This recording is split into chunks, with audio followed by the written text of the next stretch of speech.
On July 19th, 1977, the world teacher, the Christ Maitreya, head of the spiritual hierarchy, emerged from his ancient retreat and is now in the modern world.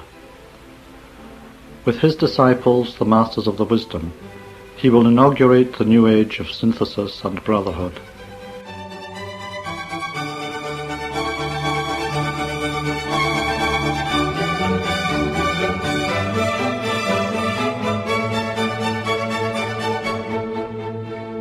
Good morning and welcome to our World Teacher Programme on Wellington's Access Radio 106.1 FM, presented by Teresa and David on behalf of Cher International New Zealand. Today's articles are sourced from the July-August double issue of Cher International magazine. First up is co-worker Cher Gilmore's review of a book with this fascinating title, UFO of God, the extraordinary true story of Chris Bledsoe. She begins. Dozens of books about UFOs have been written, some quite sensational, others purporting to provide evidence, still others a historical record. But the recently published book by Chris Bledsoe, a rural North Carolina family man, is none of these. UFO of God is a description of Chris's rare and remarkable years-long personal experiences with what he calls the phenomena. The experiences began on the 8th of January 2007, when Chris, his eldest son Junior, and 3 fellow construction worker friends decided to celebrate a successfully completed home framing job with an evening fishing trip to the Cape Fear River. While the others were fishing, Chris took a walk and, in a clearing, encountered what looked like 2 gigantic reddish-orange suns hovering above the ground. They were completely silent, about 200 yards directly ahead, and he panicked, not knowing what to do. The instant he decided to run back to the river to join the others, a 3rd sun appeared, and the next thing he knew, he was 50 yards from the campfire they'd built, running towards it. His friends told him more than 4 hours had passed since he left the river, though it seemed to him like no more than 20 minutes, and his son, still missing, had gone looking for him. When Chris finally found him, deep in a thicket, Junior described having seen 2 red lights, about the size of bowling balls, preceding him on the path. Suddenly they came towards him at speed, and he jumped into the brush to hide. He could then see they were 2 little entities, glowing with fiery red eyes. But he couldn't scream and was unable to move, paralysed. They seemed to be guarding him. Back at the campfire, the show continued. 9 balls of light appeared above the men and gathered in a circle, which first rotated and then scattered. 3 of them began to flash and descended into the woods just across the river. These were the same size as the huge suns he'd seen in the clearing, about 45 feet wide, but were pulsating with a brilliant white and electric blue light. The men were now completely spooked, and leaving their fishing gear at the river, took off as fast as they could towards Chris's truck to escape. On the drive home they saw a huge, black rectangular object, with what appeared to be glowing windows down the side, hovering above the power lines. Then, when Chris and Junior got home, and Chris responded to his dog's frantic barking, he came face to face in his backyard with a 3.5 foot tall being, gently glowing the colour of the moon. 2 red eyes. A glassy translucent triangle was fixed on its chest. He was cornered and surrendered. The being began to respond. "You don't understand. We are not here to hurt you. We are here to help you," but instantly disappeared when one of the dogs ran up barking furiously. After a couple of days, the 2 entities met Chris again in his yard, and they communicated to him the singular, ultimate importance of all living beings. It was a thought and a philosophy as much as it was sweeping emotion. He felt this was the message the beings had been trying to convey with such determination. He writes, This understanding remains at the core of who I am. I never squash a bug, I never fish or hunt. Through all my trials since, this belief has guided me, given me the hope and courage I have needed to carry on. These experiences were only the beginning of years punctuated by frequent visits from orbs of light. Miraculous healings facilitated by the orbs through Chris, his own healing from debilitating chronic illness, and additional strange manifestations, including a life-changing appearance of the lady, as he called her, but the lady came later. As soon as he began talking about what he had seen on the 8th of January, as he felt he must, he and his family were ridiculed and completely ostracised by their Pentecostal church community and neighbours, and the children were taunted at school. After many months, his guilt and anger over creating such misery for his family made him vow that he would never speak of the phenomena again. It was at that time that the lady appeared, indicating that he had made an agreement that must be kept. She promised him that if he continued speaking out, she would allow the orbs to be photographed, protect him and his family, and be by his side always. She conveyed the importance of the visitations, and said that forces were at work to cast such experiences in a negative light, and that if they were successful, humanity would be on a path to ruin. His job was to counteract these lies by telling humanity of the phenomena's benevolence, and the first step was simply to acknowledge what he saw. Chris accepted the burden. From that day on, his fortunes changed, and as he reached out with his story beyond this community, he was rewarded with a string of high-profile visitors, interested in learning more, from the CIA, NASA and MUFON, to several academics. Although they had come prepared to probe and potentially debunk his story, all wound up convinced of its authenticity. Most witnessed the orbs for themselves, and some became lifelong friends. He continues to share his story today in interviews, talks and podcasts whenever and wherever he has the opportunity. The basic message is, we are not alone. The phenomena often appear when you're in the depths of despair. Their purpose is only to help, though that may take unusual forms. They communicate with us telepathically and via symbols, and they are in charge, as he puts it.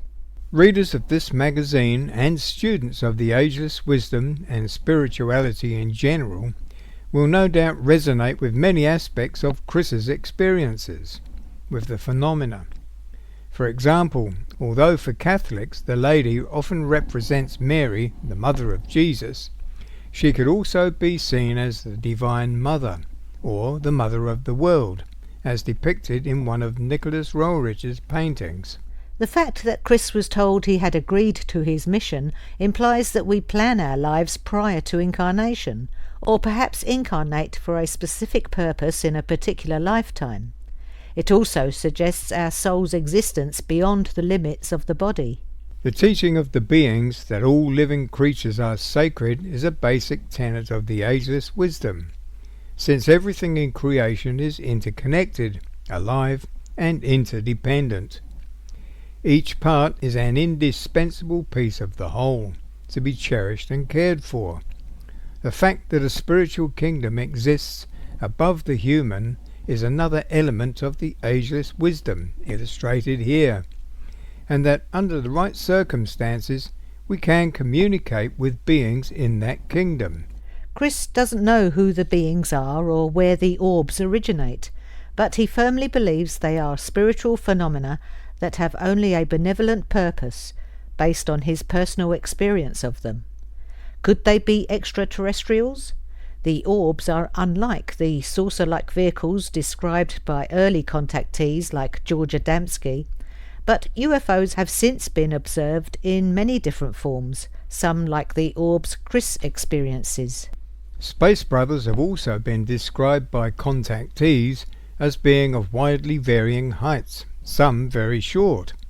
If they are extraterrestrial, the fact that they're here to help us squares with what Benjamin Creme writes in his book, The Gathering of the Forces of Light, UFOs and Their Spiritual Mission. Creme has also indicated that appearances of UFOs are increasing as we approach the time when we'll finally have to choose between the old ways, business as usual, or the aquarium values of cooperation, brotherhood and synthesis. Chris also reports that the orbs are appearing to him more and more often, and to others who have experienced them as well. Or perhaps the phenomena are a combination of interventions by Earth's spiritual hierarchy and extraplanetary visitors working with them. Creme's book indicates that the spiritual hierarchies of all the planets in our solar system work together for the common good, and our planet is now a focus for them since we're nearing a critical choice point regarding our collective future. UFO of God begins several chapters with biblical quotes describing angels in ways similar to the phenomena, reflecting Chris's deeply religious background.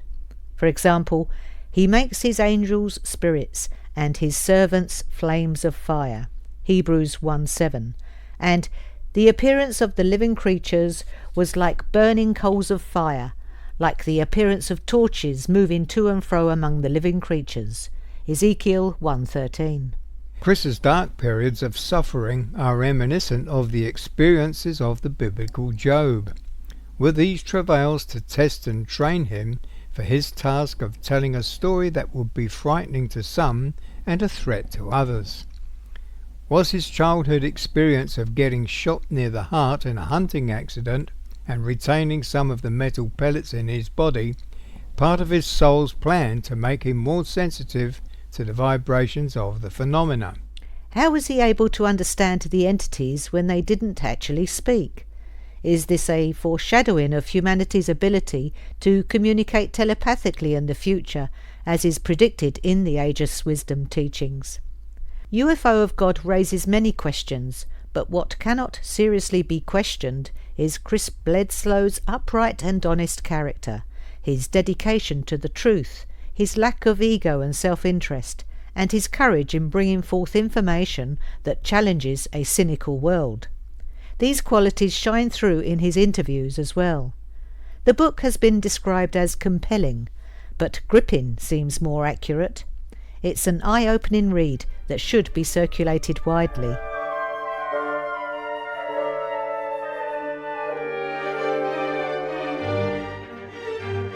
You're listening to the World Teacher Program on Wellington's Access Radio 106.1 FM.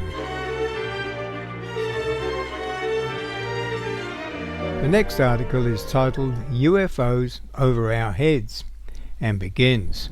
In a 6th of June 2023 news report on The Guardian website by Adam Gabbett titled US urged to reveal UFO evidence after claim that it has intact alien vehicles, David Grush, a former intelligence official, says the US government possesses intact and partially intact craft of non-human origin. Speaking to the Debrief, a news site covering science, tech and defence news, with an eye for the cutting-edge technology of tomorrow, Jonathan Gray, a current US intelligence official at the National Air and Space Intelligence Center, NASIC, confirmed that the existence of exotic materials, adding, "We are not alone. Retrievals of this kind are not limited to the United States. This is a global phenomenon, and yet a global solution continues to elude us." The article goes on to say, Nick Pope, who spent the early 1990s investigating UFOs for the British Ministry of Defence, MOD, said Grush and Gray's account of alien materials was very significant. Pope adds, "It's one thing to have stories on the conspiracy blogs, but this takes it to the next level, with genuine insiders coming forward." Grush also says that the craft recovery operations are ongoing at various levels of activity, and that he knows the specific individuals, current and former, who are involved. While regular readers of Cher International magazine will not find these statements strange or unbelievable, for the general public who have been subjected to an organised campaign of misinformation and denial of any UFO existence from their various government departments, such news will be a revelation. In his book, The Gathering of the Forces of Light, Benjamin Creme revealed the unquestionable reality of UFOs and the attempts by governments of the world to discredit any information that might prove the existence of the Space Brothers, their craft, and their beneficent work alongside our spiritual hierarchy. Creme also wrote in his book about working directly with the members of these crafts and explained the true events in Roswell, New Mexico, where a craft from Mars deliberately crashed so that the US scientists would have the opportunity to examine both the technology and physiology of the members of the craft. Since that event in 1947, a shroud of secrecy has surrounded the whole subject of UFOs. As early as 2004, Benjamin Creme's master stated, "Much is known by many governmental agencies and withheld from the public. Above all, the harmlessness of the UFO, even when known, is never affirmed. On the contrary, everything concerning them, while wrapped in vague mystery, is presented as threat." People in positions of power and control know that if their people knew the true nature of the UFO phenomenon and understood them to be envoys from civilizations far ahead of ours, they would no longer accept, passive and mute, the conditions of life on Earth. They would demand that their leaders invite these aerial guests to land openly, and to teach us how to live and achieve in the same fashion. The time is not far off when this will be the case. The time is coming when the true nature of life on planets other than Earth will be common knowledge, when men will begin to think of the solar system as an interrelated whole, the planets at various points in evolution, but all working together to fulfill the plan of the solar logos and to help and sustain each other on the way. From The Path to the Sun, Cher International, May 2004. While governments suppress the truth and seek to confound the public, as Benjamin Creme's master forecast, even to the extent of changing the term UFO to Unexplained Anomalous Phenomena, UAP. It won't be long until enough people share their true experiences and a weight of unimpeachable reports will become common knowledge, making it impossible for governments to cover up the reality of the UFOs over our heads. This next article caught our attention. It's titled, "An Historic Press Conference on UAP UFO Disclosure," and begins, Reports of UFO sightings have increased significantly in recent months, one being the appearance of a fast-moving anomalous object shooting through the RAF Red Arrows at the Torbay Air Show in the UK on 3rd of June 2023. Coincident with these displays, a historic and groundbreaking press conference took place at the National Press Club in Washington, D.C. on the 12th of June on UAP UFO disclosure. UAPs are unidentified aerial phenomena. Organised by the Disclosure Project and led by its founder Dr. Stephen Greer, the 3-hour event centred around the undeniable fact of extraterrestrial, ET, visitors to our planet, and also the presence of an illegal and clandestine human operation that is using ET technology for nefarious purposes. Dr. Greer, over the past 33 years, has collected a vast archive of government documents and whistleblower testimony backing up his claims, including that of over 700 military, intelligence and corporate whistleblowers. One who spoke at the conference was a US Marine who witnessed a man-made UAP offloading illegal weapons and drugs in Indonesia in 2009. The entire archive has been turned over to high-level government authorities in the US, and 16 senators have signed a letter urging the government to speed up its investigation of UFOs. Over 1,000 individuals and organisations have directly received the archive, and it's also posted on the seriousdisclosure.com website. Yet no mainstream media have reported on the press conference. Greer has already documented past US government studies of UFOs that were actually used as cover-ups, Project Blue Book and so on. So his main concern at this time is the existence of a wide-ranging clandestine operation, unknown even to the government, that has for years been embezzling government funds for illegal use in UAP projects. These include reverse engineering ET craft and creating functional copies of them, including robotic aliens capable of deceiving people. Another is developing weaponry using advanced energy and propulsion technologies that were illegally confiscated. The timing of the press conference was deliberate, in that Greer believes of a false flag event being planned that would aim to frighten people into giving up their freedom in exchange for being protected from the supposed alien invaders. One goal of the conference was to warn the public about this potential event, and he emphasized that he has seen no evidence at all that extraterrestrials are ever hostile to us. Another aim was to bring his information to legitimate government authorities so that they can be aware of this illegal operation, rein in these rogue operators and prevent their use of these powerful technologies for weaponry, and provide protection for those willing to come forward and reveal what they know. A legal team of over 90 lawyers and other legal professionals, all pro bono and non-partisan, has been brought together to mount a civilian-initiated RICO, Racketeering, Influence, Corrupt Organisation, lawsuit against these illegal military and corporate projects. He is not advocating revenge or punishment for the misguided individuals running the operations, but amnesty and forgiveness for all who are willing to testify and confirm the charges that will be made.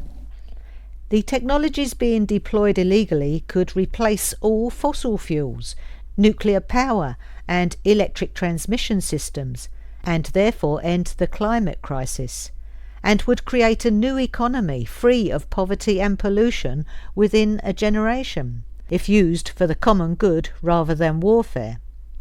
A new film released by the Disclosure Project on the 6th of June, The Lost Century and How to Reclaim It, discusses how we the people can reclaim the technologies for the good of all.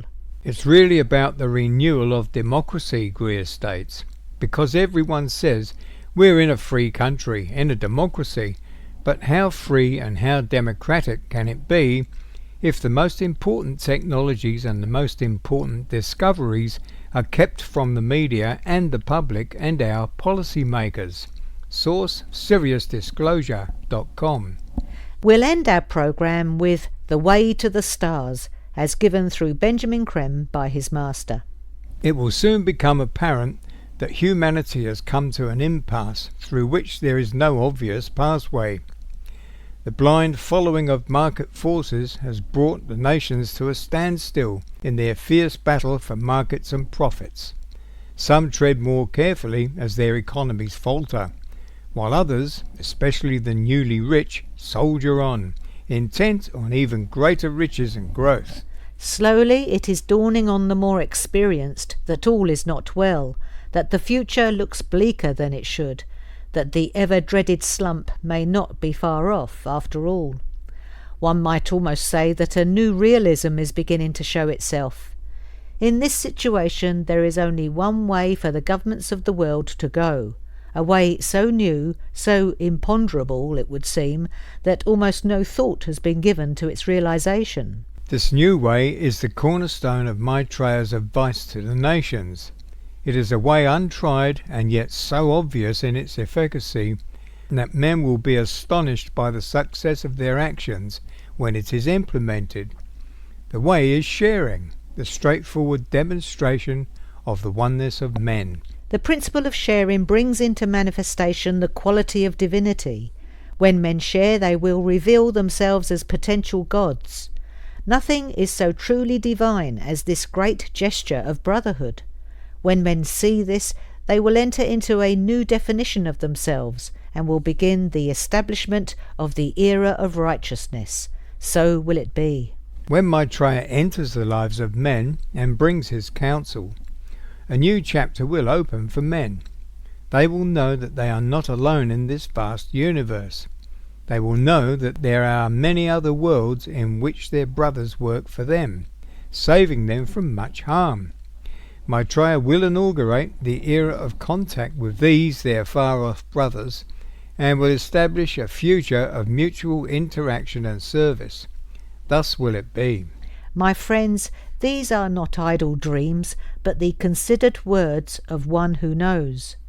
Take heart, therefore, and be prepared for this enlargement of your vision and capacity for service. Maitreya will show you that the way to the stars is a feasible journey of enlightenment.